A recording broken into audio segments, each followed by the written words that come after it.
Muy buenos días a todos y muchas gracias por estar acá con nosotros esta mañana. Mi nombre es Soledad Morgado, soy gerente de Relaciones con la Industria acá en IATA, Chile, y quisiera agradecer muy especialmente a todos nuestros panelistas invitados por haber accedido a participar en este evento.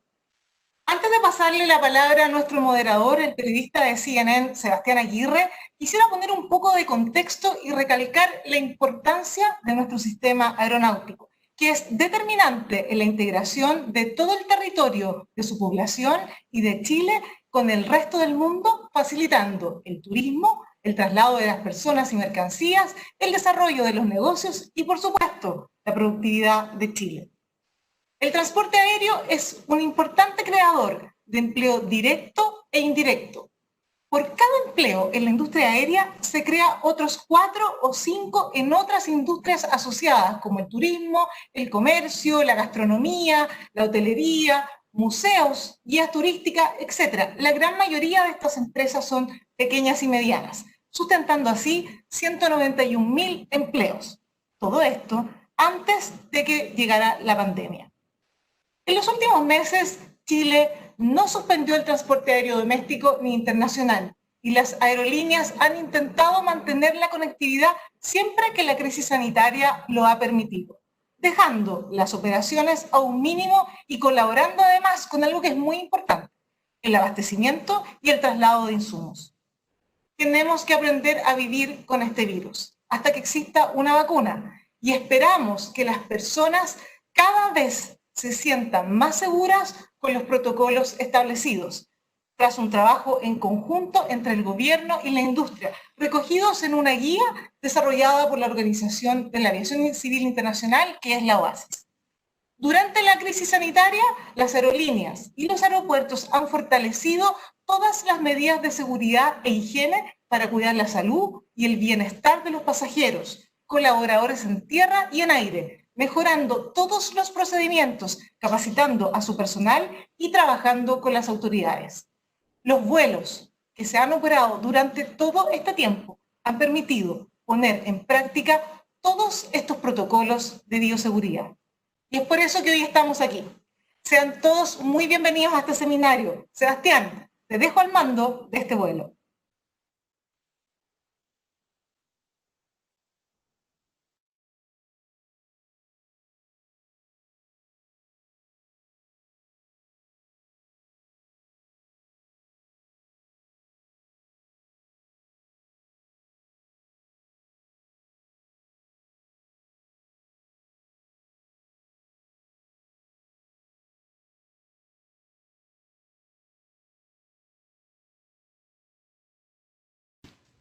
Sebastián está en aquellos... Sebastián, ¿estás? Ahí sí. Todo tuyo. ¿Sí?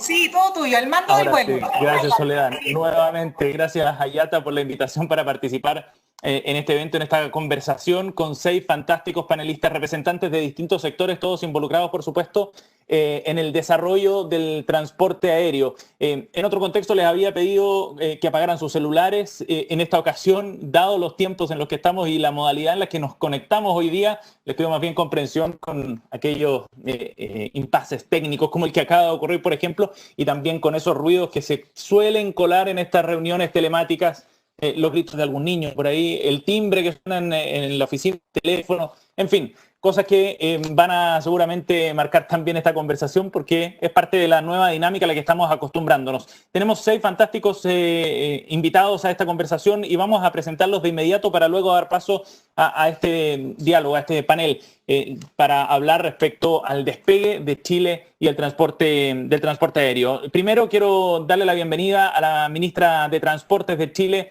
Gloria Hood, quien nos acompaña gentilmente, ingeniera civil de la Universidad Católica, quien durante 12 años además fue socia y directora regional para América Latina de Steer Davis Cliff, una consultora británica, además subsecretaria de Transporte con muchísima experiencia. Gracias por acompañarnos, ministra, en esta mañana. Buenos días.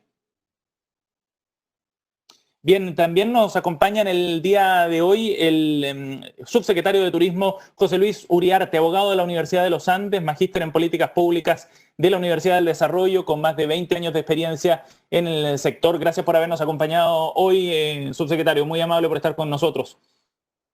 También está junto a nosotros Branco Carlesi, subgerente de comunicaciones y servicios al cliente de concesionario del aeropuerto Arturo Merino Benítez aquí en Santiago de Chile. Branco, bienvenido.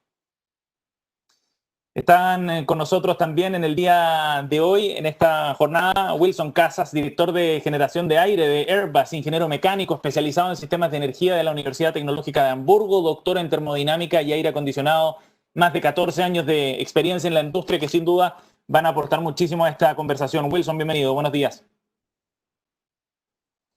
Bien, también nos acompaña hoy Gonzalo Yelpo, director legal y asesor general de ALTA. Antes de unirse a ALTA en enero de 2007, Gonzalo trabajó en la dirección jurídica de Pluna, tiene una larga experiencia en aviación, abarca desde asuntos aeropolíticos y regulatorios hasta también otros comerciales, laborales o financieros. Gonzalo, gracias por sumarse a esta conversación. Bienvenido.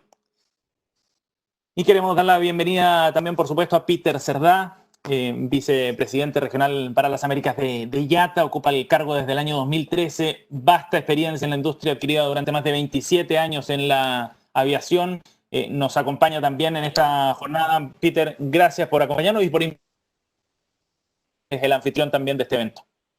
Bueno, a todos, muchísimas gracias por sumarse a esta conversación. Antes de iniciar el diálogo de inmediato, les recordamos a quienes nos están mirando que pueden hacer llegar también sus propias preguntas al host a través de la opción de preguntas y respuestas que está en esta plataforma de Webex, que nos permite entonces conectarnos. Ustedes envían las preguntas, luego las recogemos y se las haremos llegar también a nuestros invitados. Vamos a comenzar de inmediato esta conversación. Me gustaría partir con la ministra de Transporte, Gloria Hood. Ministra, estamos en un momento muy complejo, muy especial también, donde se mezclan una serie de necesidades, por supuesto la más urgente, la desde el punto de vista sanitario, pero me gustaría que usted nos pudiera contar desde la experiencia chilena, efectivamente, cómo ha sido el trabajo que han realizado con los distintos actores de la industria, entendiendo que hay muchas partes que están involucradas, para, por una parte, garantizar la conectividad del país durante estos meses que hemos vivido de pandemia, pero también pensando en los protocolos locales en la etapa que vendrá más adelante.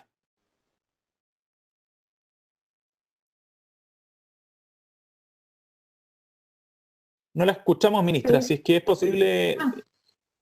Ahora sí, a ver. Sí, yo estoy... Ahí la escuchamos perfecto. Ahí sí, ya. Sí, gracias, ministra. Ahora sí. Muchas gracias por invitarme al panel. Yo tengo que decir que no recuerdo haber visto ninguna crisis que haya afectado a la industria aeronáutica en la forma que vemos que esta crisis la está afectando a nivel mundial. Hice algunas comparaciones y estamos en niveles del año 1996 para el tráfico internacional y 2006 para el tráfico doméstico. Estamos de verdad en un retroceso que no habíamos visto. Antes se veía a lo mejor cero crecimiento o una baja de un año, pero esto ha sido un golpe tremendo. Así que no basta con las medidas que conocemos.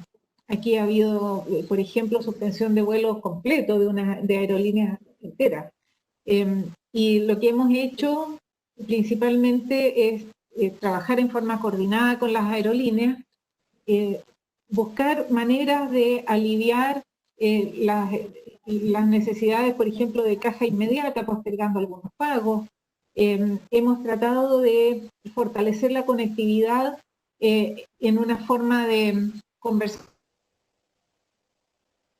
porque esta es una industria regulada donde, por ejemplo, el Tribunal de Defensa de Libre Competencia, la Fiscalía Nacional Económica, está muy encima de posibles acuerdos entre las empresas. Entonces, las empresas que tienen una conciencia plena de eso no están tan disponibles y abiertas a hacer algo en conjunto. Pero hemos tenido la tremenda colaboración, hemos podido conversar con las empresas y hemos aumentado vuelos cuando se han suspendido para lugares que son críticos, como era, por ejemplo, la región de Aysén, que en un momento quedó sin transporte aéreo. Sí. Ministra, y hoy día los niveles de conectividad que alcanza Chile, ¿cuáles son a nivel doméstico, por supuesto? Tenemos prácticamente regionales cubiertas, con frecuencias muy reducidas.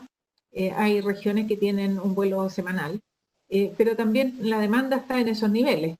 Así que nosotros lo que estamos haciendo es preparar protocolos y preparar antecedentes que nos permitan proyectar de alguna forma qué áreas son las primeras que podrían empezar a tener una mayor frecuencia de servicios en forma segura, y también ajustar procesos de revisión que en los niveles de demanda que tenemos ahora ya consumen mucho tiempo, y si pensamos en algún aumento, por muy marginal que sea de la demanda, podría significar tiempos de embarque muy extensos y también aglomeraciones en el aeropuerto. Así que son varias las variables sobre las que tenemos que trabajar para preparar una vuelta. Pero y lo que nos importa principalmente, aquí las aerolíneas responden a que haya demanda. Lo que nos importa principalmente es que se genere esa demanda segura, que se reinicie la actividad económica, que podamos tener protocolos seguros, por ejemplo, para la industria del turismo, y con eso entonces también empiecen a aumentar los vuelos. Así que es multifactor. Esto es realmente un desafío de unas dimensiones enormes. No solo financiera, sí. Sí, por eso es tan importante la colaboración, ¿no? El trabajo conjunto entre los distintos actores para poder cumplir con estos desafíos. Gonzalo, me gustaría aprovechar tu experiencia también para preguntarte respecto a lo que está ocurriendo afuera. Es bueno mirar otros ejemplos también. ¿Cuáles son las medidas que, a su juicio, usted ha visto en otras partes del mundo para ayudar al transporte aéreo, para potenciar al sector, para poder levantarlo en este contexto? Bueno, muchas gracias, Sebastián, por la pregunta, y primero que nada también agradecer a la organización de este webinar, que siempre es muy importante mantener informado al público y tratar de coordinar las actividades que se puedan realizar. En cuanto a la pregunta, ¿qué es lo que se ha hecho en otras partes para poder potenciar el transporte? Podemos canalizarlas por dos lados. En la región latinoamericana y del Caribe, lo que ha faltado, y no creo que sea por falta de voluntad, sino por las realidades de los países, es lo que han tomado en otras regiones, como Estados Unidos o como en Europa algunos países, que son los importantes apoyos económicos que han hecho hacia las líneas aéreas, sea a través de aportes de capital directo o a través de préstamos garantizados. Eso ha generado la posibilidad de sustentar las líneas aéreas, sustentar la fuente de trabajo, que es algo tan importante en un área tan tecnificada, donde la calificación permanente de su personal es algo que es tan importante. Entonces, dadas las curvas de aprendizaje, ese capital humano no es conveniente que se vaya desalentando, se vaya perdiendo. Y después, por otro lado, lo que ha sucedido también es permitir trabajar. Ahora estamos viendo, por ejemplo, que en Europa se han levantado o se han generado esos corredores, esos bubbles que le llaman, que ahora se puede hacer el transporte intraeuropeo sin generarse restricciones. También son mercados mucho más grandes. Tenemos que ver el caso de Latinoamérica, o sea, muchas fronteras, una gran disparidad regulatoria, y entonces, por ejemplo, la imposición de cuarentenas obligatorias al arribo, por el tiempo que sea, esas son cosas que desalientan, entonces no permiten trabajar. Entonces, como mensaje, ¿qué es lo que sucede en otros lados? Y se ha permitido trabajar. Chile es uno de los pocos países de la región, conjuntamente con Brasil y con México, que si bien no cerró, ni Brasil ni Chile, pero impusieron restricciones en cuanto a nacionalidades o residencias de personas que podían ingresar. México fue un país que no impuso ese tipo de restricciones. Otro país directamente fue prácticamente un lockdown total. De todas formas, ese tipo de restricciones también generó problemas. Ahora lo que habría que hacer, si en forma similar a lo que lo han hecho en otras regiones, es buscar los mecanismos para, con seguridad, teniendo presente que el transporte aéreo está bastante, o sea, con todo el transporte que se ha venido realizando, no ha resultado ser un vector adicional para la transmisión de la enfermedad, tomarlo con la seguridad que realmente implica con los protocolos que se han implementado a través de OASI en conjunto IATA y OASI han trabajado formidablemente en ese aspecto, generando los estándares necesarios para garantizar transporte aéreo seguro, para poder de esa forma comenzar a trabajar, comenzar a desarrollar el transporte, que realmente eso después va a derramar en actividad hacia el resto de los sectores. Creo que el camino, lo que nosotros pensamos por ese lado, permitir el desarrollo. Sí, y homologar esos criterios, que puede ser una tarea bien importante desde el punto de vista de los gobiernos, sin duda. Peter, me gustaría que pudiéramos hablar también desde la visión de las propias aerolíneas de cuáles son las medidas que se han ido implementando en ese sentido. Ya hablábamos de un paraguas desde el punto de vista más general, pero ¿qué esfuerzos, qué protocolos y medidas se han ido implementando también y que pudieran servir para la experiencia chilena o desde la misma experiencia chilena? Bueno, yo creo que la experiencia chilena está muy alineada con los protocolos a nivel mundial que se han ido implementando. Y la situación, como estaba explicando Gonzalo y la misma ministra, ha cambiado mucho en los últimos 4 o 5 meses. Cuando empezó la pandemia en nuestra región o a nivel global, no teníamos los protocolos de bioseguridad que tenemos hoy. La industria con los gobiernos trabajaron de una manera muy rápida, seguramente con una velocidad como nunca visto por la urgencia de la crisis. Y hoy en día tenemos unos protocolos globales, no son nacionales, no son regionales, son protocolos internacionales que están reconocidos por la mayoría de los países. La industria las ha adaptado, y cuando hablo de industria, no solo las líneas aéreas, pero también los aeropuertos, y los gobiernos pues lo han ido adaptando a las necesidades dentro de sus países. Por eso, a lo que dice Gonzalo, creo que estamos en una situación muy distinta a lo que estábamos hace unos meses. Es el momento ahora para evaluar, reabrir la industria.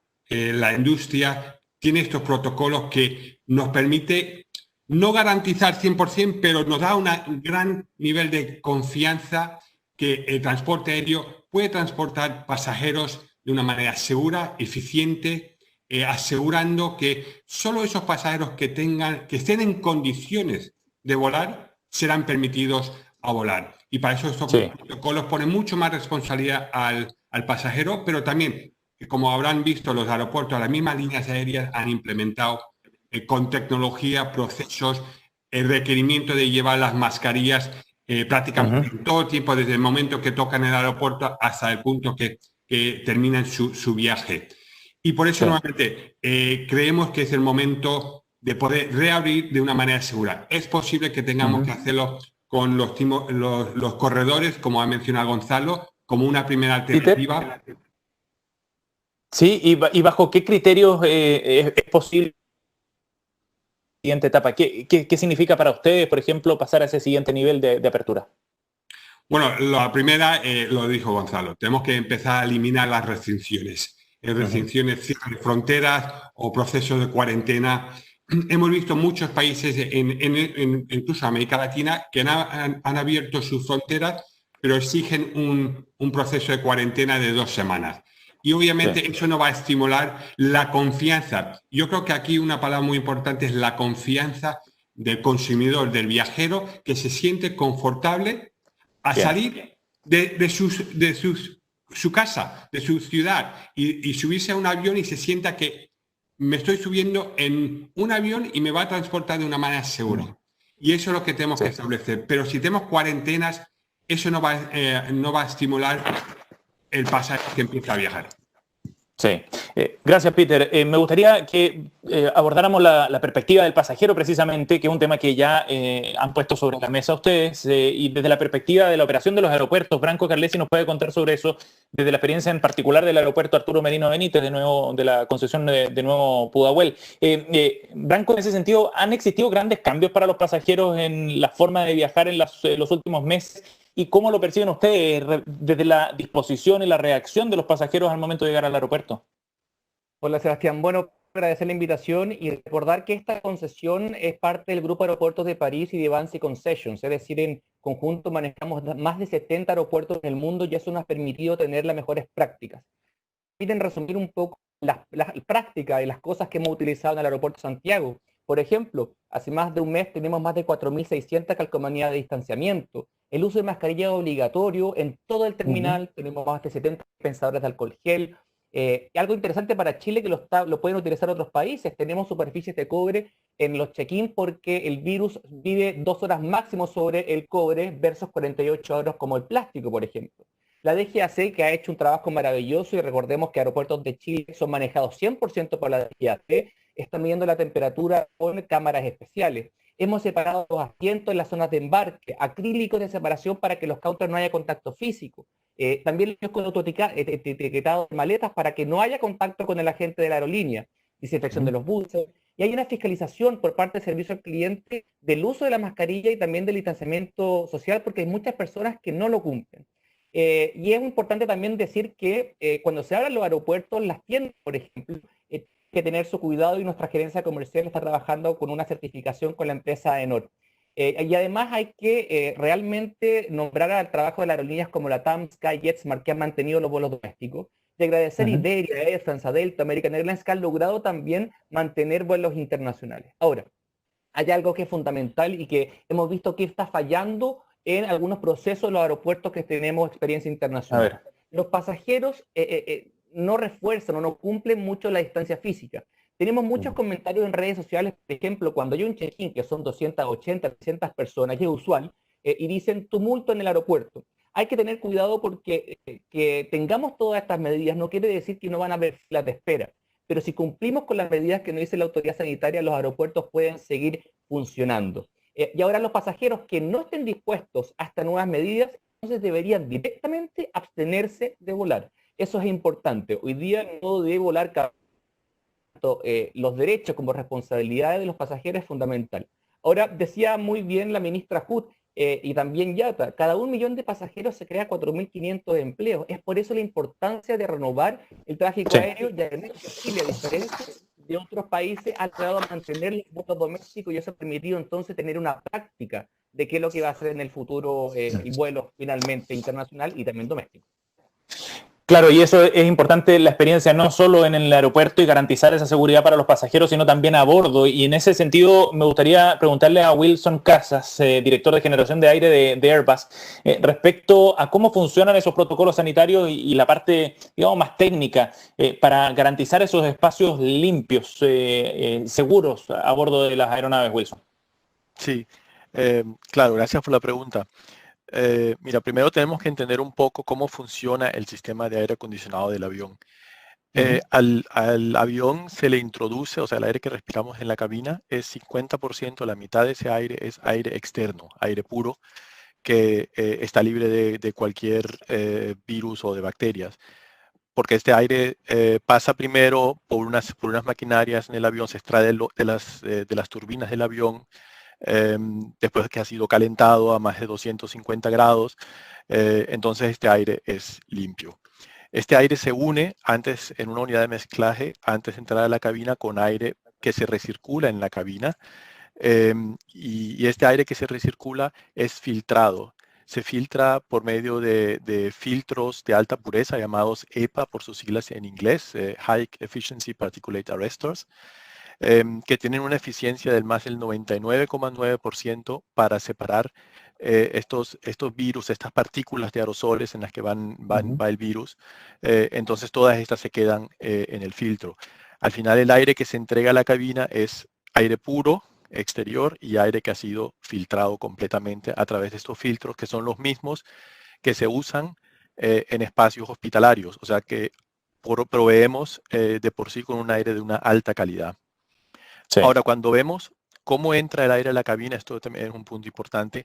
El aire entra desde arriba, por los suministros de aire que están en la parte superior, hacia abajo. O sea, se van hacia el centro, dirigidos hacia el centro, y después se extrae por debajo. Esto crea un flujo de aire, un régimen de flujo de aire que arrastra el aire hacia abajo, y entonces se va sí, a nivel de los pies. Y este es el aire que se extrae y se va para afuera o se recircula nuevamente. Entonces, con eso también se disminuye la concentración, la posible concentración de partículas que permanezcan en la cabina. No se mezcla el aire de una fila, o sea, de la primera fila, la tercera, la quinta, la décima fila. Todos reciben la misma calidad de aire y no se mezcla longitudinalmente. Claro. Y otro punto final, ¿sí? Sí. Sí, es un proceso además que está implementado en las distintas aerolíneas, independiente de cuál sea ella. Wilson, vamos a volver de inmediato a esos aspectos técnicos, pero me gustaría darle la palabra también al subsecretario de Turismo, José Luis Uriarte, para preguntarle, subsecretario, respecto a un punto muy específico. ¿Cómo ven ustedes desde su sector en particular la mantención de cuarentenas, por ejemplo, restricciones de viaje en Chile en el programa Paso a Paso que ha definido el gobierno?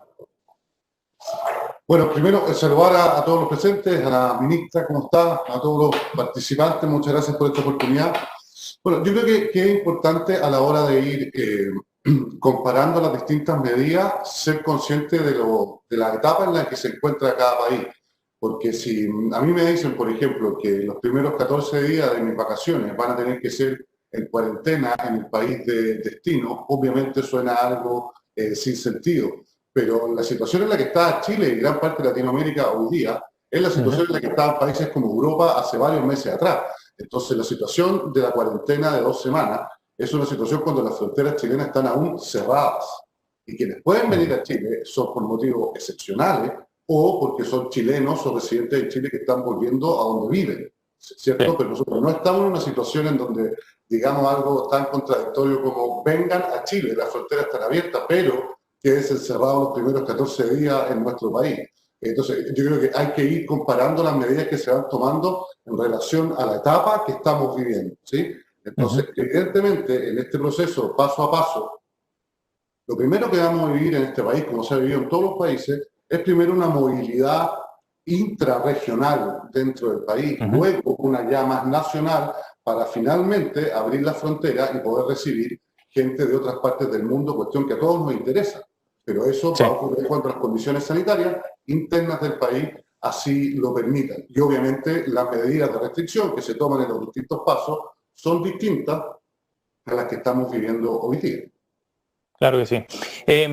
Antes de seguir, les recuerdo que a quienes nos están mirando, por supuesto, que pueden plantear sus preguntas a nuestros panelistas en la sección de preguntas y respuestas, Q&A, en la misma plataforma de este Webex. Ministra, nos ha llegado precisamente una pregunta para usted. La pregunta dice lo siguiente: ¿se está evaluando implementar un pasaporte sanitario para pasajeros de vuelos internacionales? Es la pregunta que nos han hecho llegar para usted.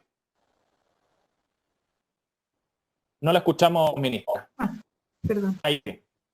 Ahora sí, ahí estamos escuchándola ya. Sí, no escuché la última parte, si era vuelos internacionales o nacionales. De vuelos internacionales, como una manera de facilitar precisamente la llegada de extranjeros. Internacionales es compleja la situación porque, por razones obvias, no dependemos solo de decisiones locales. De manera que pareciera que para llegar a los destinos más concurridos y de más importancia para reactivar el sector, nuestro país tiene que cumplir ciertas condiciones, por supuesto de protocolo, pero principalmente de índice. Que lo que vemos es que, por ejemplo, la Unión Europea definió una lista de países a los cuales les permite, de los cuales permite recibir vuelos, que no estaban posiblemente por la etapa de contagio en que estaba en nuestro país. Así que eso va a ser determinante. Esto pasa todo por el filtro sanitario. Independientemente de que nosotros tengamos medidas muy estrictas y correctas como los pasaportes sanitarios, si los índices generales del país no mejoran, es difícil que tengamos la posibilidad de activar esos viajes. Pero sin duda el pasaporte sanitario, mi impresión es que va a ser parte del pasaporte, digamos, o debería ser tan importante como el pasaporte para movernos en el mundo por un tiempo, hasta que tengamos al menos una vacuna. Seguramente todos los países van a mantener algún requisito de este tipo para el tráfico internacional. Sí. Ministra, y respecto al tráfico doméstico, ¿cuándo está contemplado en este plan paso a paso terminar, por ejemplo, con los cordones sanitarios y liberar el movimiento y el desplazamiento a nivel local, que hoy día está restringido a ciertas razones específicas? Está determinado por los índices. El plan paso a paso levanta restricciones y activa algunos sectores dependiendo de 3 índices, que es la trazabilidad, los testeos y no me acuerdo, es el TTA, son 3. Y el aislamiento. El aislamiento, eso. Sí. Y con eso entonces se determina el paso de un estado a otro y por bloques o por zonas, no necesariamente por región completa, en algún momento puede ser. Así que es difícil anticiparlo porque va a depender de cómo evolucionen esos índices, la etapa a la cual puedan pasar y la liberación de las restricciones. Esto es flexible, además, tal como lo ha indicado el ministro París y la subsecretaria Daza. Puede avanzar y después volver en algún momento si es que se ve que alguno de los índices vuelve a crecer. Así que es una situación en la que tenemos que estar como muy dispuestos a tratamientos flexibles de estas decisiones. Hemos visto una mejoría continua. ¿En septiembre podría ser, ministra, para los vuelos domésticos por lo menos? Bueno, todos quisiéramos que dentro de los siguientes 2 meses ya veamos un panorama distinto. Las curvas indican que vamos en una buena dirección. Sin embargo, tanto el ministro París como el presidente, como todo el equipo, siguen siendo muy cautos porque en el mundo justamente esta etapa es compleja y frágil. Y hay lugares donde iban muy bien y se liberaron restricciones y volvieron a aparecer brotes rápidamente. Sí. Entonces, la forma en que se hace es muy crítica. Yo creo que eso es el desafío más grande que tenemos ahora, es que el paso a paso funcione bien, porque si logramos llegar al paso 5 y tenemos todo el país funcionando de nuevo, realmente vamos a estar en una situación de mucha más seguridad sanitaria, que es lo que finalmente perseguimos. Sí, lo que queremos todos, por cierto. Nos han llegado varias preguntas, voy a tratar de ir juntando algunas también para facilitar así la comunicación. Branco, nos preguntan en particular respecto a los procedimientos en los aeropuertos. ¿Cómo se ha ido estandarizando esos procedimientos, que sean todos iguales a nivel mundial? Bueno, es interesante porque Chile y la autoridad sanitaria, como ya lo dijo la ministra Hood, han sido muy cautelosos y nos parece bien. Y a diferencia de otros países como Argentina y Perú que cerraron su espacio aéreo, nosotros no lo hicimos, pero sí pusimos limitantes y eso no permitió que los pasajeros que son repetidos, que viajan todas las semanas, como por ejemplo la minería, ya conocen los procesos, entonces además conocen cuáles son los documentos que tienen que llevar. Y el sistema paso a paso también lo recibimos muy bien, porque va a permitir que las personas vayan llenando estos vuelos poco a poco y también las líneas aéreas domésticas puedan abrir sus vuelos en unos porcentajes de crecimiento hasta que lleguemos a una normalidad. Ahora es fundamental la aduana sanitaria también, que la ha manejado muy bien el Ministerio en el aeropuerto, que sus niveles de proceso, porque hoy día tenemos momentos que se demoran 5 o 6 minutos y se crea algo de fila que puede ser un poco más largo y por lo tanto el esfuerzo que está haciendo la DGAC para separar los vuelos domésticos, uno pierde un poco el sentido cuando se junta mucha gente. Entonces lo que tengo entendido es que el MinSal está inyectando más personal para que en el aeropuerto más importante de Chile tengamos más personal del MinSal y esto sea más rápido. Ahora las personas son bastante más acostumbradas, que están llegando con un poco más de tiempo y además lo importante, Sebastián, es que todas las medidas se están cumpliendo, excepto lo que nos pasa también en el aeropuerto Charles de Gaulle o también en Londres, que los pasajeros están no cumpliendo, o algunos, no quiero hablar de la mayoría, el distanciamiento físico. Es fundamental, hemos puesto en nuestras redes sociales, que nosotros, todas las herramientas que hemos puesto no funcionan, es como si no existiesen si los propios pasajeros no los cumplen. Y por lo tanto, esta excelencia en tener una salud cuidada y que el virus no sea contagioso y disminuyamos al máximo, no va a servir si los pasajeros no cumplen. Y solamente para terminar esta oración, las aerolíneas muchas veces nos dicen los pasajeros, yo no entiendo cómo en el aeropuerto de Santiago puede haber distanciamiento físico, pero después en las aerolíneas no. Y eso es un punto fundamental que me encantaría, por supuesto, que Peter Cerdá también lo comentara, que las cabinas de las aerolíneas son mucho más seguras que cualquier espacio cerrado por las 3 razones que dijo, los filtros EPA, los flujos de aire hacia el suelo y el uso de mascarilla hacen de las cabinas de la aerolínea un lugar muy seguro. La posibilidad de contagiarse es realmente muy baja. Y un uso de mascarilla, por supuesto. Entonces, tanto el aeropuerto como las cabinas de la aerolínea son cuando abran finalmente las barreras sanitarias, van a ser lugares seguros para utilizar. Sí.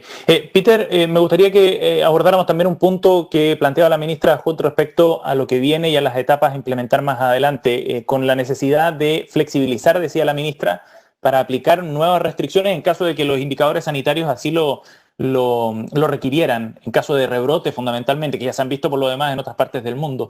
¿Cómo ven ustedes esa capacidad de reaccionar frente a la situación sanitaria? ¿Cómo manejar esa flexibilidad, Peter, desde el punto de vista de las aerolíneas, por supuesto? No te escuchamos, Peter. Tienes que activar tu micrófono. Ahí sí. ¿Me escucháis? Sí, bien. Sí. Perdona, como había mencionado la ministra Hood, hasta que no tengamos o logremos conseguir una vacuna, vamos a tener que aprender a coexistir con el virus. Y esto puede ser 6 meses, 1 año o hasta 2 años. Lo que no podemos plantearnos como una red social es que estemos confinados en nuestras casas durante este tiempo. Tenemos que ir poco a poco con los protocolos restableciendo nuestras vidas. Y cuando hablo de protocolos, no solo son de transporte aéreo, son transporte de la vida, del día a día. En general. ¿Cómo tenemos que hacerlo? Pues obviamente asegurar y garantizar que los protocolos se llevan a la medida. Y como estaban mencionando Branco, si el viajero, el pasajero, no cumple con su responsabilidad, no tendría que ir viajando. Pero sí tenemos que ir poco a poco reabriendo dentro de las posibilidades que nos dan los gobiernos. Obviamente, la situación en América Latina es distinta a otros puntos del mundo en estos momentos, pero sí estamos viendo que en Europa están surgiendo en Asia, la situación en Estados Unidos es crítica, pero el transporte aéreo ha implementado los protocolos, como hemos mencionado, necesarios para asegurarnos que podamos transportar a los pasajeros de una manera segura y que el transporte aéreo no sea ese vector de contagio. Y eso es muy importante, que la sanidad se mantenga y que el transporte aéreo pueda jugar un rol importante, pero siendo responsable y asegurando que los protocolos se lleven a cabo. Por supuesto. La ministra nos tendrá que abandonar en unos minutos. Entiendo que a las 10:50 tiene que partir rápido a una reunión, así que me gustaría aprovechar estos minutos porque han llegado varias preguntas, ministra, para usted precisamente. Y una de esas preguntas tiene que ver con lo siguiente. En los últimos días ha surgido nuevamente el tema de la posibilidad de ayuda desde el punto de vista financiero para las empresas. Entendemos que el horizonte para volver a la normalidad en la industria aérea, como la conocíamos pre-COVID, será muy largo. Y por lo mismo quisiéramos saber, en la pregunta que nos plantean, si está en pie la posibilidad de hacer un rescate financiero estatal a las aerolíneas. Esa es la pregunta que nos ha llegado ahora mismo. Tengo que partir haciendo un disclaimer que esa decisión está fuera de mi ámbito, independientemente de que nuestro interés es que la industria aeronáutica y los servicios de transporte aéreo en Chile puedan seguir funcionando y tengan una buena salud financiera. En el país las necesidades son muchas a partir de la pandemia y el foco de la ayuda estatal ha estado en las personas, en los individuos, digamos, en las familias que más lo necesitan, y eso ha requerido una cantidad de recursos que todos conocemos, monumentales, sí, que no estaban en ningún programa social hasta ahora. De manera que ayuda directa, como hemos visto en otras partes, por lo menos yo no he visto una conversación en torno a eso. Mucho más, por ejemplo, sí, y hemos hecho gestiones, algunas medidas administrativas como postergación de pagos que alivien la caja, algunas postergaciones de tasa, y eventualmente créditos que tengan tasas favorables o créditos que incluso puedan tener respaldo del Estado. Creo que por esa línea es más probable un camino que ayuda estatal directa, aunque hay algunos países, por ejemplo, que han comprado parte de las aerolíneas como un aporte de capital. No lo he visto yo como una de las alternativas, a pesar de que en un par de conversaciones que eso ha surgido, no se ha dejado de lado, pero tampoco me parece que sea una opción que se plantee con mucho entusiasmo, mucho más el soporte de créditos con respaldo del Estado. Ministra, pero hay dentro del acuerdo nacional que se alcanzó acá en Chile entre el gobierno con la oposición para un gran apoyo económico con hasta $12.000 millones en un largo plazo, en casi 2 años, se consideraba también un apoyo a empresas estratégicas. ¿Las aerolíneas están consideradas dentro de ese aspecto, de ese ámbito? Esto pasa por el Congreso también, pero ¿están dentro de esa consideración?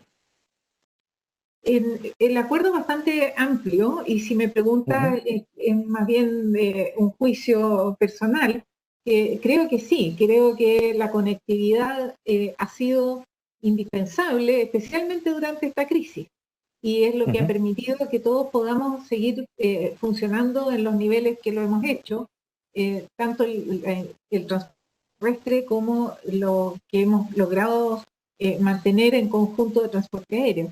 Así que sí me parece que es estratégico y sí me parece que es importante considerar algún tipo de incentivo para ayudar a la recuperación. No solo en la industria aérea, el interés del país es la recuperación económica también, en todos los ámbitos, y por eso hay muchas cosas encadenadas a la industria aérea, también el turismo directamente. Sí, claro. De manera que si empezamos a reactivar turismo y se hacen los protocolos de uso de parques, de uso de hoteles, en eso el Ministerio de Economía ha trabajado mucho, ya están los protocolos hechos, incluso para museos, en fin, todo aquello que implique demanda aérea como consecuencia.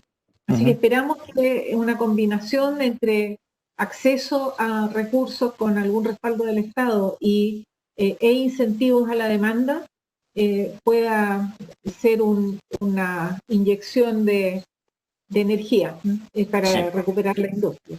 ¿Eso significa un tratamiento preferencial, ministra? No, yo creo que una cosa que ha sido una marca en todos los paquetes de ayuda, independientemente de si son a la familia o a empresa, es que no se ha hecho por sector.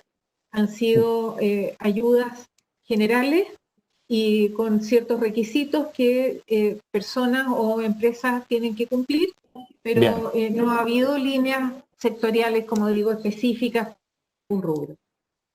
Bien, ministra Hut, estamos cerca del tiempo y le agradecemos muchísimo que haya participado esta mañana junto a nosotros en este panel de conversación. Muchas gracias. Muchas gracias a ustedes y esperemos que podamos despegar pronto. Muchas gracias. Así esperamos, gracias ministra. Por supuesto el panel continúa, no se confundan, es la ministra la que en su agenda lamentablemente tuvo que salir un poco antes, pero el panel continúa, la conversación sigue junto a el resto de nuestros invitados esta mañana. Han llegado muchas preguntas, los invitamos nuevamente a que ustedes a través de la sección Q&A de preguntas y respuestas, ustedes pueden hacer llegadas también otras preguntas. Me gustaría conversar con el subsecretario José Luis Uriarte. Por supuesto, la pregunta está planteada en términos amplios para que cualquiera de ustedes pueda intervenir. Pero el subsecretario dio un dato bien relevante, lo estoy buscando por aquí está. Un 83% de los viajeros considera no viajar si existen cuarentenas en el destino, como ocurre precisamente acá en Chile. ¿Cómo compatibilizamos esos sentimientos finalmente y esas expectativas de los turistas para poder reactivar efectivamente esta actividad tan importante a nivel nacional? Bueno, es en parte lo que te comentaba antes.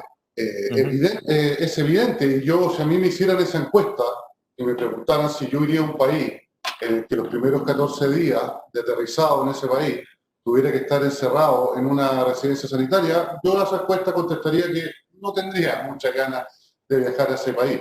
Sin embargo, la cuarentena para las personas que llegan a Chile, insisto, está en el contexto de que todavía las fronteras están cerradas. Hoy día no se puede venir a Chile. Las fronteras están cerradas y solamente pueden regresar a Chile los chilenos y aquellos que tengan residencia en este país. Entonces, la situación de que puedan venir a Chile y se les exija estar en cuarentena 14 días no existe. Porque hoy día nuestras fronteras están cerradas y no se puede venir. Y evidentemente, en la medida que las medidas sanitarias y los espacios en este programa paso a paso van avanzando, consecuentemente las medidas de restricción se están flexibilizando. Por ejemplo, si nosotros en la región de Los Ríos, en la región de Aysén, en donde los restaurantes pueden funcionar con un aforo determinado, eso dice relación con que también se flexibilizó la posibilidad de que las personas no estén en cuarentena, porque tan contradictorio como la situación que se plantea es que nosotros abriéramos los restaurantes pero mantuviéramos las cuarentenas. Es que ahí nosotros no estamos diciendo que pueden ir pocas personas al restaurante. Lo que estamos diciendo simplemente es que no pueden ir al restaurante. Entonces la situación y el estado en que se encuentra Chile hoy día es que las fronteras están cerradas y solo pueden ingresar aquellas personas que son chilenos o residentes en Chile. Cuando las fronteras se abran, consecuentemente, las medidas de restricción sanitaria se flexibilizarán de acuerdo a ese estado en el que estemos hablando. La conectividad y el turismo, que era parte de tu pregunta, va a sufrir también un proceso que es progresivo y paulatino. Primero vamos a tener un turismo eminentemente nacional, en donde vamos a tener nosotros que ser capaces, como industria, de reactivarnos con limitaciones. El turismo no solamente es de las industrias más afectadas por el periodo de cierre, sino que además, cuando se empiecen a abrir y a disminuir las restricciones, va a empezar en una cancha que es bastante cuesta arriba. Y es por eso que el apoyo del gobierno y del Estado tiene que ser potente. Porque primero vamos a tener un turismo dentro de la misma región, luego nacional y finalmente de carácter internacional. Y es en esa progresividad en donde las medidas sanitarias y las restricciones deben irse flexibilizando. Sí.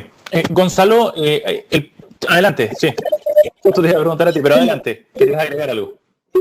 Justamente sobre eso, porque, y yo acá tengo la posibilidad de hablar como extranjero, también está viviendo todas estas fases y por ejemplo, y ver la contrariedad que implican de repente algunas medidas y la superposición de ellas. Por ejemplo, yo soy uruguayo y estamos dentro de teóricamente viajar en Europa, también tenemos el problema de cierre de fronteras porque se permite el ingreso de nacionales y residentes en Uruguay y algunos otros grupos que están puntualmente autorizados.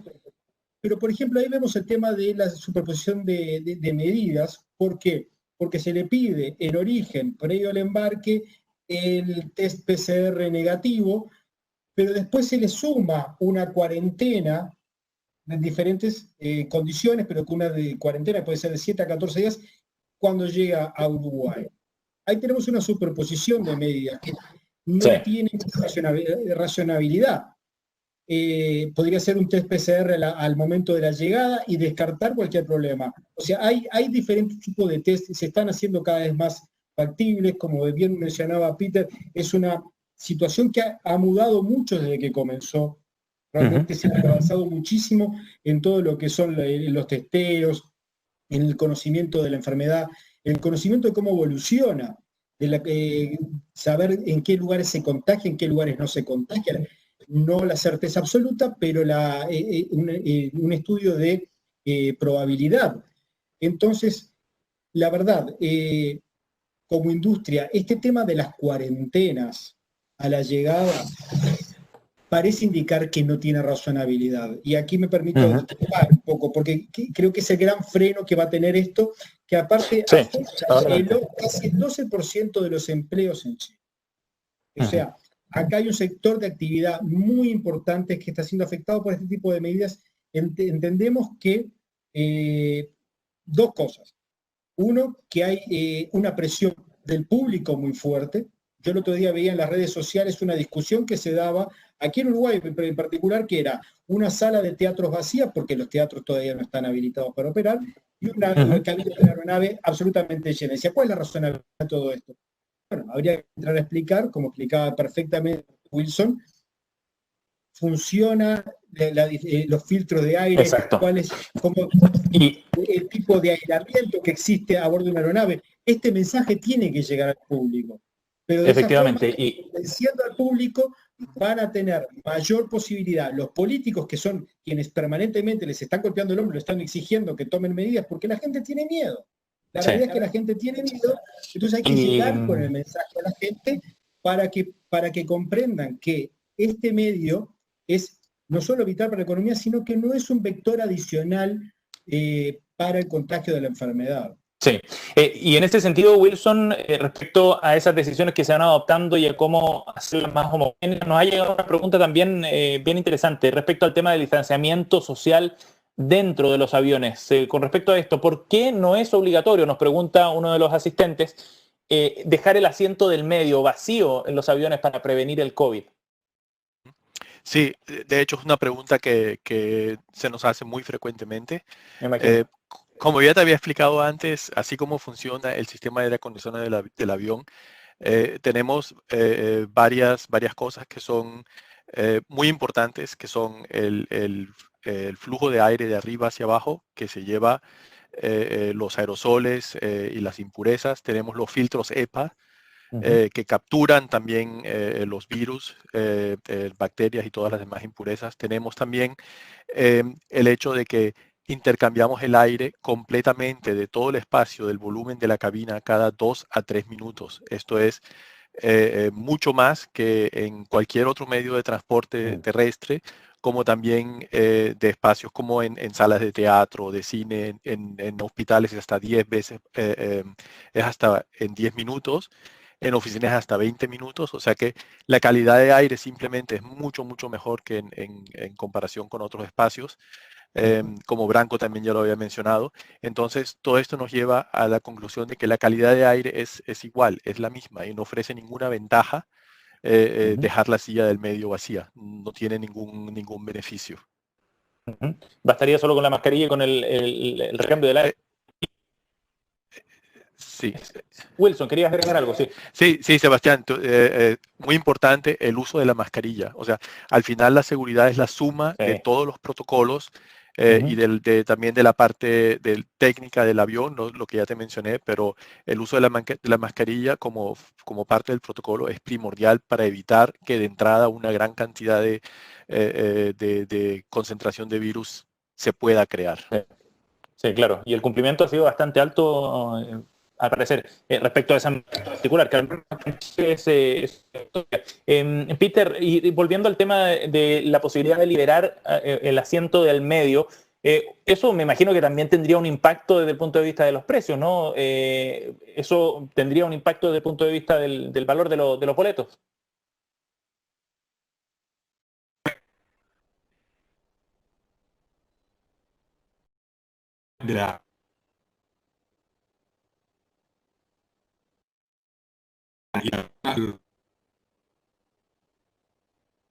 Sí, creo que estamos con algunos problemas de audio con Peter. Tenía temor de que fuera solo yo, pero al parecer no estábamos con algunos problemas de conexión con Peter Cerdá. Vamos a retomar de inmediato la conversación con Peter, a ver si podemos escucharlo más claramente. Peter, a ver si ahora sí te escuchamos algo mejor. Sí. Vale, perfecto. Mira, una cosa para añadir a lo que había dicho Wilson. Tanto la Comunidad Europea, la FAA norteamericana y los mismos protocolos de la OACI, en ninguno de los procedimientos hay indicaciones o recomendaciones que se tiene que bloquear el asiento del medio. ¿Por qué? Porque no hay data científica que diga que hay una mayor probabilidad. ¿Qué pasa? Un avión que se tendría que bloquear, si se tiene que bloquear un 60%, obviamente va a haber un impacto económico. Una línea aérea, un avión, no se puede volar con un 40% de capacidad y bloquear los asientos. Y obviamente eso tendría consecuencias operativas de costes para las líneas aéreas que afectaría al pasajero. Pero sí quiero recargar aquí que prácticamente pocos países han implementado esta normativa de tener que bloquear el asiento del medio y es importante que, basado en la tecnología, los protocolos que tenemos a bordo y, como había dicho Wilson, volar hoy en día a bordo de un avión de una manera muy segura, muy eficiente y con un riesgo mínimo de contagio. Y por eso los mismos gobiernos que a nivel global no están requiriendo este tipo de procedimiento de bloquear los asientos del medio. Recuerden que pueden hacernos llegar sus preguntas quienes nos están viendo hasta ahora de la mañana, cuando ya son las 11 aquí en Chile, 11 de la mañana aquí en Chile, nos pueden hacer llegar sus preguntas por la misma plataforma en la que ustedes están conectados, en la opción de preguntas y respuestas, de Q&A, ustedes pueden hacernos llegar sus preguntas. Branco, nos llegó una directamente para ti, porque está la gente muy interesada respecto a lo que está ocurriendo al interior de los aeropuertos, pensando además en la siguiente fase. Y la pregunta es la siguiente: ¿cómo se manejará el ingreso de personas que van a esperar pasajeros que llegan a los vuelos internacionales? Hay dudas respecto a las aglomeraciones en las llegadas, que dice este asistente, serán un riesgo. ¿Cómo ven ustedes esa proyección para ese escenario una vez que empecemos a despegar nuevamente? Muy interesante la pregunta y como bien lo dijo el subsecretario Uriarte, esto va a ser paso a paso. Y por lo tanto, la medida que tenemos tanto para los pasajeros, que es importante también decir, aprovecho de decirlo, que estamos digitalizando todos los servicios y ojalá siempre lleguen con su check-in digital para que sea más rápido. Eso era algo que se me había quedado fuera de la conversación. Pero también van a haber protocolos para las personas que esperan. Hoy día, por ejemplo, no se permite la comisaría virtual un permiso de conducto para acompañantes, solamente para las personas que tienen el pasaje aéreo. Y eso podría mantenerse, Sebastián. Por lo tanto, las personas que llegan o salgan del aeropuerto solo podría ser pasajeros. Ahora, me imagino que la autoridad sanitaria, cuando ya tengamos un movimiento libre, entonces vamos a tener que también hacer cumplir el distanciamiento social y el uso de mascarilla va a ser continuamente obligatorio. De acuerdo a la información que tenemos paso a paso, la mascarilla va a ser obligatoria en edificios cerrados y eso se debe mantener, y creo que hasta que no tengamos una vacuna en el futuro lejano, mediano o corto plazo, el uso de la mascarilla es esencial. Tenemos estudios que de vuelos donde viajaron 2 o 3 personas que estaban activamente contagiando y no contagiaron a nadie en ese avión, que fue un vuelo específico doméstico en España. O también el caso en Estados Unidos, donde 2 peluqueras atendieron a más de 80 personas teniendo coronavirus y ambas con mascarilla y tampoco hubo contagio, en un lugar que no es tan seguro como una cabina del avión o no hay medidas tan importantes como dentro de los aeropuertos.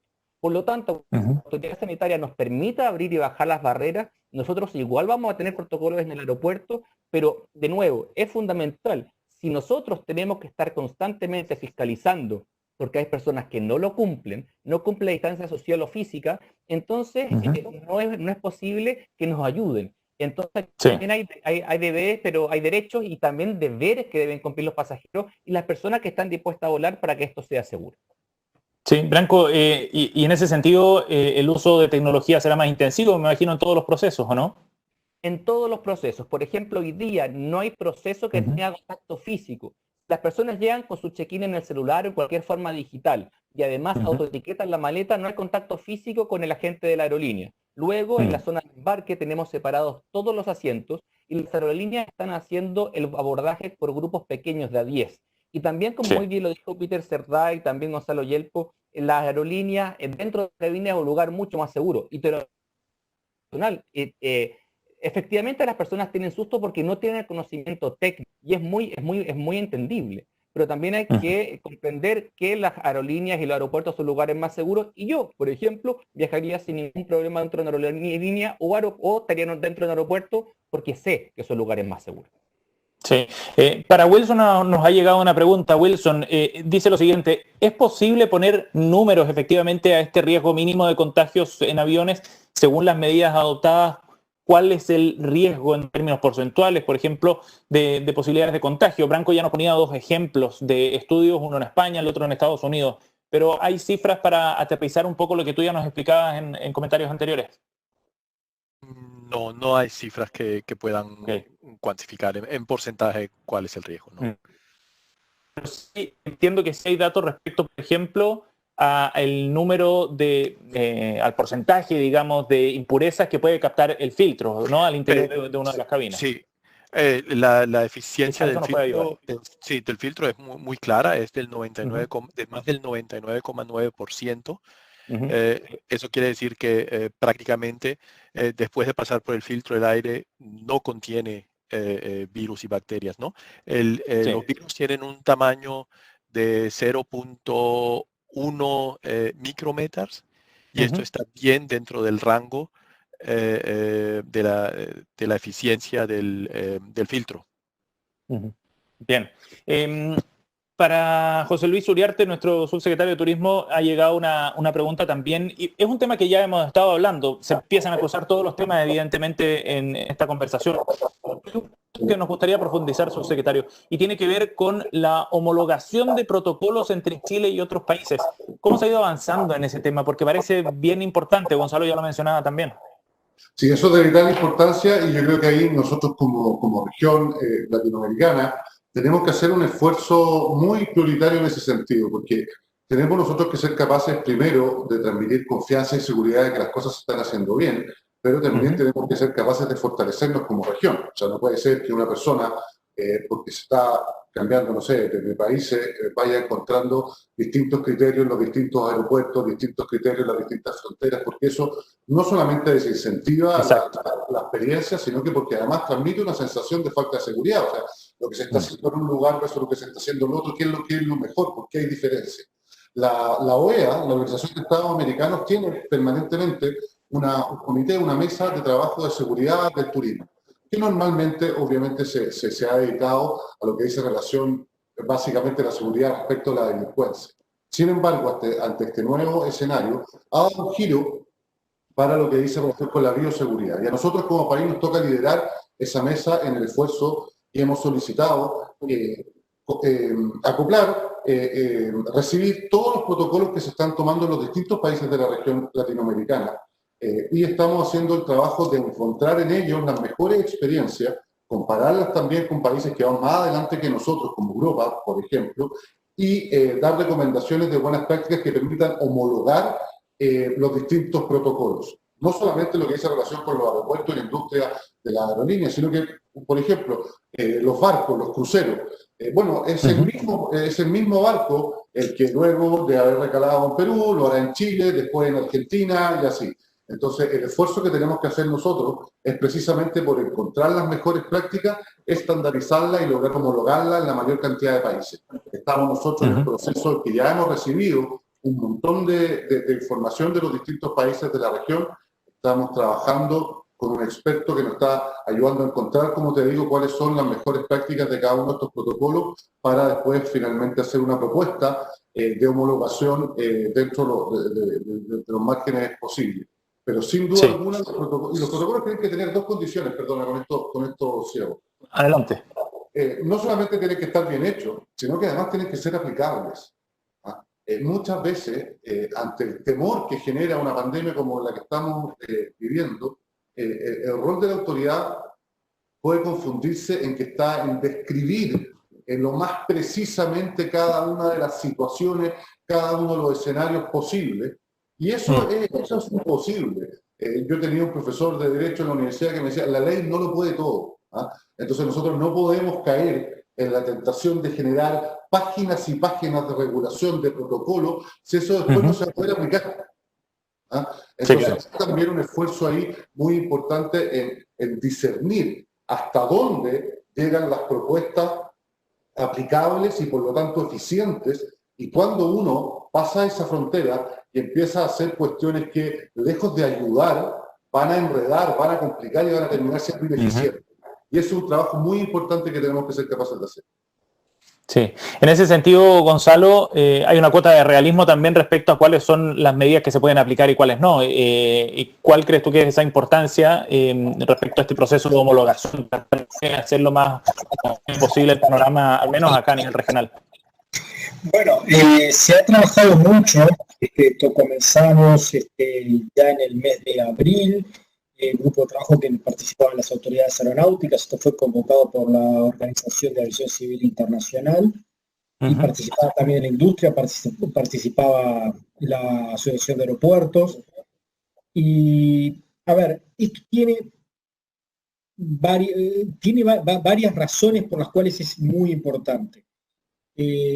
La armonización normativa, y especialmente una región que tiene múltiples jurisdicciones sin organismos supranacionales que impongan un paraguas que sea unitario para todos, en este panorama multijurisdiccional, ya para la aviación, en cualquier situación extra pandemia, es una tarea compleja, porque se cruza, no hay fronteras en el aire, pero cada vez que se llega a un diferente país, hay nuevos requisitos. Entonces es una prédica constante de nosotros como asociaciones de industria, bregar para que haya criterios uniformes en todos los países, o normativa que sea relativamente uniforme. Lo ideal sería tener una normativa única.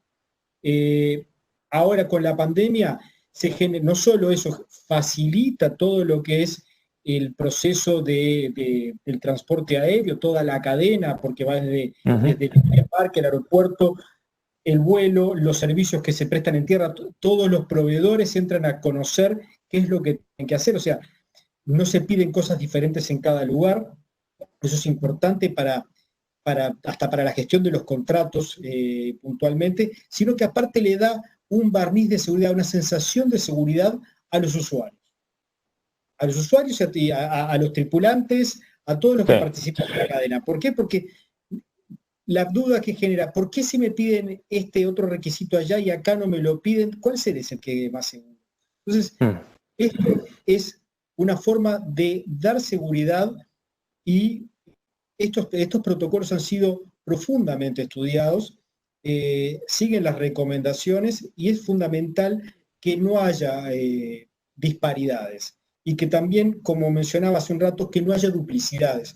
¿Por qué? Porque a veces tomamos medidas redundantes para brindar una sensación de falsa seguridad, porque realmente la redundancia no genera por sí seguridad. En estos casos, si hay medidas que ya son positivas, que generan prevención, que mitigan el riesgo, porque, a ver, no vamos a lograr, creo que lo decía Peter en su presentación inicial, decía, tenemos que aprender a convivir con este problema. Exacto. Porque no lo vamos a erradicar. Entonces, permanecer aislados no es una solución. Entonces, esto es una forma de mitigar el riesgo y estos protocolos han sido diseñados para mitigar ese riesgo y para generar que la aviación sea un vector. Entonces, atenerse a esos protocolos uniformizados es el camino que nos va a permitir salir de este problema. Subsecretario, nos llega una pregunta también que es bien interesante respecto a cómo reactivar el turismo. ¿Hay posibilidades de hacerlo también de manera conjunta? El impacto que tiene el turismo en la región, en Latinoamérica en general, por ejemplo, es muy importante para varios países. ¿Hay posibilidades entonces de hacer un trabajo conjunto de reactivación del turismo? Sí, la reactivación del turismo no solamente es importante para la industria, sino que la reactivación del turismo conlleva una reactivación social y económica para la región completa muy importante. Nosotros como región de destino, además, nos potenciamos entre los distintos países, ¿cierto? Entonces, tenemos que ser capaces nosotros de ir avanzando. Como decía, primero vamos a tener todos los países una etapa eminentemente puertas adentro, ¿cierto? Eso es una realidad y acá ya en Chile estamos avanzando paso a paso en esa dirección, pero vendrá después, por supuesto, ya y lo que nosotros hemos estado haciendo ahí con distintos países. Bueno, hemos participado de varias mesas regionales, estamos muy al alero también de la OMT, que es la Organización Mundial del Turismo, con mucha relación también con la WTTC, que es una organización que concentra distintos agentes privados relacionados al turismo, porque en nuestros espacios de promoción, y esto puede sonar divertido, pero en la medida que se abran las fronteras, va a haber una especie de competencia desatada por convencer a los turistas que escojan nuestro destino, nuestro país. ¿Sí? Pero en esa competencia nosotros tenemos que ser capaces de encontrar un espacio común que nos permita transmitir seguridad y confianza, ¿cierto? Entonces, ese esfuerzo de juntar las energías, pese a que vamos a competir, lo estamos trabajando con distintos países, al alero de la Alianza Pacífico, al alero del Mercosur, con nuestra Cancillería, porque efectivamente como región, además que nuestra región goza de una particularidad muy importante y dentro de ella, por supuesto, que Chile también. Los viajes de experiencia, los viajes no masivos, los viajes a lugares de la naturaleza, van a adquirir una mayor importancia. Y por distintas razones. Esta pandemia también ha dejado ver una forma de vida que nosotros teníamos que de repente era muy economicista, muy consumidora, y esta sensación de tener que estar encerrados nos ha hecho volver a añorar espacios comunes, poder compartir al aire libre. Entonces, destinos como el nuestro, tenemos que ser capaces de ofrecer eso, pero con seguridad y confianza. Entonces, la experiencia de viaje, y parte de la experiencia de viaje, por cierto que incluye la experiencia en el aeropuerto, dentro del avión, va a tener que ser acorde a este nuevo sentimiento que vamos a tener cada uno de nosotros cuando vamos a ir recuperando este espacio que nos ha robado la pandemia. Y en ese sentido, creemos nosotros que potenciar el turismo de la región va a ser muy importante. Sí, es un punto bien relevante. Este tipo de crisis son tan grandes, son terremotos tan fuertes que generan cambios y perspectivas distintas a partir de la recuperación una vez que ya dejemos esto atrás. No veo a Peter en cámara, pero me imagino que está todavía conectado junto a nosotros y nos ha llegado una pregunta también para Peter, por lo tanto que quisiéramos planteársela. Tiene que ver precisamente desde el punto de vista de las aerolíneas, Peter, de qué depende la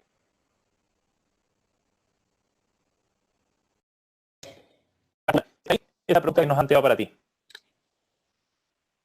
Sí, bueno, en la industria, sobre todo en América Latina, estamos viviendo una situación crítica.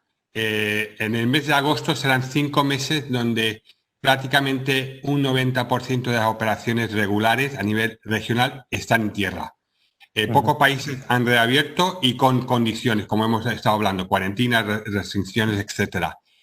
Si la situación no cambia, vamos a ver más compañías que van a, ceder de volar, van a parar permanentemente sus operaciones para siempre. Las líneas aéreas internacionales vamos a ver que van a empezar a salir de los mercados. Hemos visto en Argentina, Air New Zealand, Emirates lo acaba de anunciar a Chile. ¿Por qué? Porque vamos a estar en un periodo de recuperación y la recuperación van a ser de 3 a 4 años. Y si la situación continúa o tenemos un segundo brote, esa recuperación va a ser más tiempo y va a haber una competencia. Primero porque las líneas aéreas van a ser mucho más pequeñas, la demanda no va a estar ahí y la industria va a tener que decidir a dónde va a volar.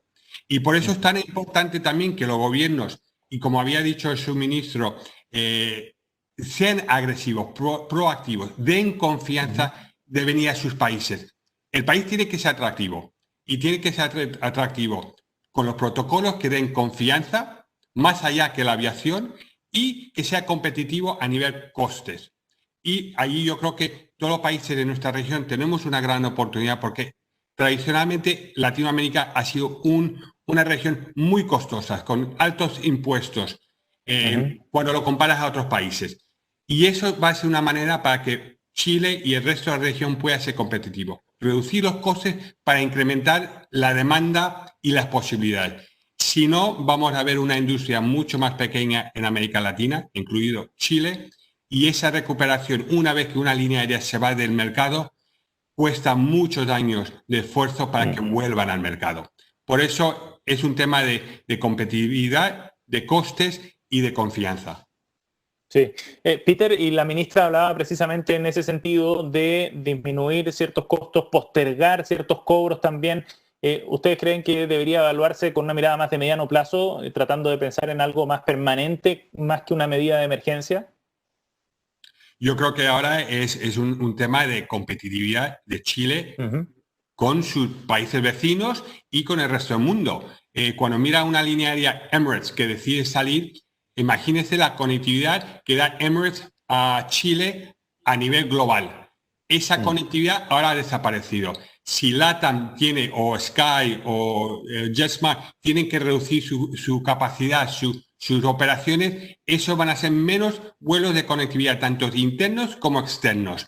Y eso, al final, hace daño al país, porque afecta a los hoteles, los restaurantes, las mismas exportaciones, que Chile es un país de exportar sus suministros, pescado, otras mercancías. Eso también se va a ver limitado. Familias van a ser afectadas. Solo con la crisis en estos momentos, alrededor de 15.000 trabajos en el sector ya han sido afectados. Indirectamente, estamos hablando casi 62.000 puestos en Chile en los primeros 6 meses que han sido afectados por COVID, afectando al transporte aéreo, tanto directo e indirecto. Así que, aunque estamos en crisis, este es el momento Chile de tomar un liderazgo, trabajar muy de cerca con la industria y ver cuáles son el potencial y las oportunidades. Porque yo creo que hay oportunidades en una crisis. Lo que tenemos que hacer, aprovechar esa oportunidad, ser efectivos y ejecutarlos. Gracias, Peter. Para Wilson nos ha llegado una pregunta. Yo sé que es un tema que ya hemos abordado, Wilson, en esta conversación, pero quiero plantearla de todas maneras también por transparencia, ¿no? Porque la pregunta dice lo siguiente, mira, ¿no es contradictorio decir que es seguro viajar o asistir a un aeropuerto y por otro lado, información que surge respecto a la posibilidad de que el virus se transporte en el aire? ¿Es contradictorio o no? Nos pregunta uno de nuestros auditores. No es contradictorio porque hay que ver cómo funciona el sistema del avión que, como había explicado, extrae inmediatamente todas estas partículas, se las lleva con el aire que se suministra, que ya tiene la alta pureza. O sea, se evita que exista una concentración, y esto es completamente distinto a lo que pasa en un espacio cerrado que no tiene ventilación o que de pronto tiene un aire acondicionado que solo recircula el mismo aire todo el tiempo, que lo que hace, en vez de llevarse las partículas, es esparcerlas mucho mejor en el espacio cerrado. Por eso esto no es una contradicción. Bien. Branco, otra pregunta que nos ha llegado también para ti en particular. ¿Cómo se piensa gestionar los chequeos de pasaporte sanitario por el MinSal sin que eso vaya provocando atochamientos mediante filas? ¿Cuáles son las deficiencias operativas en las que se están trabajando? La ministra, de hecho, también planteaba eso como un problema a resolver en las etapas siguientes de regreso del flujo más habitual. Los días lunes en la mañana tenemos una fila que, a pesar de que se mantiene el distanciamiento físico y es normal que haya más personas, lo que estamos pidiendo es más personal del MinSal y modificar luego, cuando vayamos en el paso 4 o 5, cuando se abran las barreras o las fronteras del país, modificar los espacios y mover al nivel 2 y al nivel 1 del aeropuerto de Santiago la aduana sanitaria. De ese modo vamos a tener más personal y va a ser más rápido. El problema que se crea es que muchas personas no se informan muy bien de cuáles son los permisos legales que tienen para volar. Y ahí es cuando se crea una espera más importante. Pero también lo fundamental que me aprovecharía de nombrar es lo que dijo Peter Cerdae y Gonzalo Yelpo, es que el daño hecho ya a las aerolíneas y al viaje aéreo ya está hecho con la pérdida, por ejemplo, de Emirates en Chile, que fue un trabajo de nuevo Pudahuel de 2 años para traer a esta aerolínea, y perder esa conectividad es tremenda. Y además, ¿cuáles son los problemas que vamos a ver a futuro, Sebastián? Es que ya las aerolíneas domésticas, para bajar sus costos, han limitado los vuelos dentro de Chile. Y cuando nosotros llegamos a la concesión en el 2015, teníamos más de 20 rutas monopólicas. Luego en el 2019 solamente quedaban 6. Y esto puede crear nuevamente rutas monopólicas dentro de Chile y afectar no solamente el bolsillo de los pasajeros, sino que las economías locales. Es por eso que lo que dice muy bien nuestro subsecretario de Turismo, José Luis Uriarte, es importante avanzar, sí, protegiendo la salud de las personas, pero avanzar para que eso no vuelva a ocurrir. Sí. Branco, otra pregunta, aprovechando el intercambio. Se va a implementar el self-drop back en el aeropuerto. Sí, eso ya lo tenemos listo. Hoy día las personas no tienen que tener contacto con el agente, y el nuevo terminal internacional va a tener más de 64 kioscos de autoentregado de equipaje. ¿Eso qué quiere decir para la gente que no lo comprende? Es decir, que uno va a un kiosco digital que es de autotensión, uno etiqueta su maleta y la entrega en un kiosco o que va al asiento automáticamente. Hoy día en el terminal 1, que es el terminal antiguo, eso se entrega directamente a la gente, pero hoy día el pasajero es que lo pone. O sea, es lo mismo que un entrega automático, pero en el próximo terminal internacional, que la construcción continúa. Eso es muy importante, una pregunta que nos han hecho. Va a ser automático, tenemos 64 counters de autoentrega de maleta. ¿Los plazos son los mismos? ¿Han cambiado en ese sentido, Branco, con la contingencia?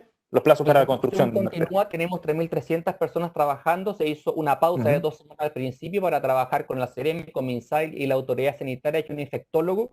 Y hoy día tenemos un porcentaje de contagio que son contagios externos de 1,5%. Y lo más importante es que en la construcción tenemos grupos de 5 personas. Es decir, si tenemos un caso activo de COVID-19, podemos hacer la trazabilidad directa. Y eso nos ha permitido continuar con la construcción y por lo tanto los tiempos se mantienen para 2021. Bien. Subsecretario, ha llegado otra pregunta también respecto a las medidas que se podrían implementar permanente también para poder hacer competitivo al sector al momento de reactivarlo. Esto puede ser bien relevante. Se planea con el fin de apoyar las operaciones también de aerolíneas extranjeras, descuentos en cobros variables de operación, que nos pregunta, plantea tasas de aterrizaje, especialmente el costo más relevante, como una manera de hacernos más competitivos. A ver, hay un sinnúmero de medidas que se están evaluando, que se están estudiando, que permitan reactivar la industria, reactivar el sector, hacer a Chile un país más competitivo. Ahora, nosotros como país veníamos desde el año 2018, haciendo un proceso de reducción de las tasas de embarque continuos que terminó a principio de este año, del año 2020, en donde la tasa de embarque que tenemos, por ejemplo, hoy día, que es la que más afecta al pasajero, en términos de pensando en el pasajero, un 40% menor de lo que era el año 2018. Ahora bien, como decía la ministra Hood en un inicio, en el momento que estamos viviendo nosotros ahora, el paquete más grueso de ayudas lo estamos haciendo pensando no en la oferta, sino que en las personas, ¿cierto? Todas las ayudas y todas las transferencias de recursos que estamos haciendo, en su mayor monto, están pensadas en ayudar a las personas y a las empresas de menor tamaño a sobrellevar de la mejor manera posible esta pandemia. Nosotros desde el turismo hemos establecido que hay 3 fases muy importantes en el apoyo que tenemos que entregarle al sector turismo: la sobrevivencia, la puesta a punto y la reactivación, la reapertura. La sobrevivencia, porque este trance ha sido meses muy largos y muy duros de cierre absoluto para el sector turismo, y están ahí las transferencias de recursos que estamos haciendo como sector. Yo quiero decir que para las empresas de menor tamaño, sector turismo, hemos hecho un programa de fomento que es con giro exclusivo para el sector turismo, no compite con otras industrias, de más de 20.000 millones de pesos que se lo estamos haciendo con Secotec, que se llama Reactívate Turismo, que estamos entregando ya los recursos la próxima semana, precisamente para este periodo de sobrevivencia. Luego viene la puesta a punto. En la puesta a punto, todos los protocolos que hemos desarrollado, tenemos más de 20, en el Ministerio de Economía, con foco exclusivo en el turismo, son 8, y este proceso de puesta a punto es acompañar y en la implementación de estos protocolos a los distintos sectores de la industria del turismo para finalmente la reapertura. Entonces, en cada uno de estos escenarios es donde hemos estado haciendo nosotros el mayor apoyo a cada uno de los países. Estamos llegando ya al cierre de esta sesión. Me gustaría cederle la palabra a Peter como anfitrión también de este evento. Peter, hemos hablado de distintos temas, todos muy relacionados, por cierto, pero que dejan algunas reflexiones comunes respecto a todas las aristas que están involucradas en este nuevo despegue. Bueno, yo creo que lo hemos hablado en gran detalle. La industria está lista, lo hemos hablado tanto de la parte aeroportuaria, tecnología, línea aérea. Estamos listos para reactivar. Estamos en la mano del gobierno cuando ellos lo vean prudente, pero los protocolos ya están establecidos a nivel global. En la región ha habido más de 4.000 vuelos de repatriaciones. Hemos transportado más de 700.000 pasajeros dentro de América Latina de una manera muy segura, asegurando que los protocolos se lleven a cabo. Así que yo creo que como industria hemos demostrado que se está trabajando muy alineado, se está trabajando con el gobierno, cumpliendo con las normativas y las expectativas que esperan los gobiernos. Y lo que sí, yo creo que es muy importante, que con estos protocolos reactivamos, trabajando muy alineados con los gobiernos. ¿Por qué? Porque la industria ya está en un punto de la recuperación crítica es necesaria. Y no solo eso, los pasajeros se tienen que transportar. Tenemos que recordar que en América Latina no tenemos las carreteras de ferrocarril como es en Europa y Norteamérica.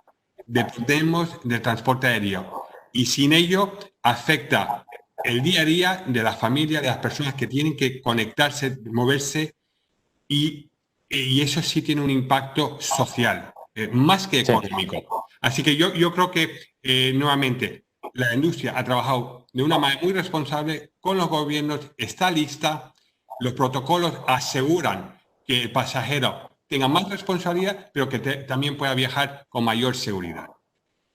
Cierto, y por eso es tan importante el trabajo coordinado, que es lo que hemos tratado de plasmar también en esta conversación entre el sector público, la industria, los operadores, los pasajeros y también finalmente los trabajadores, todos coordinados para estar listos cuando sea el momento de despegar.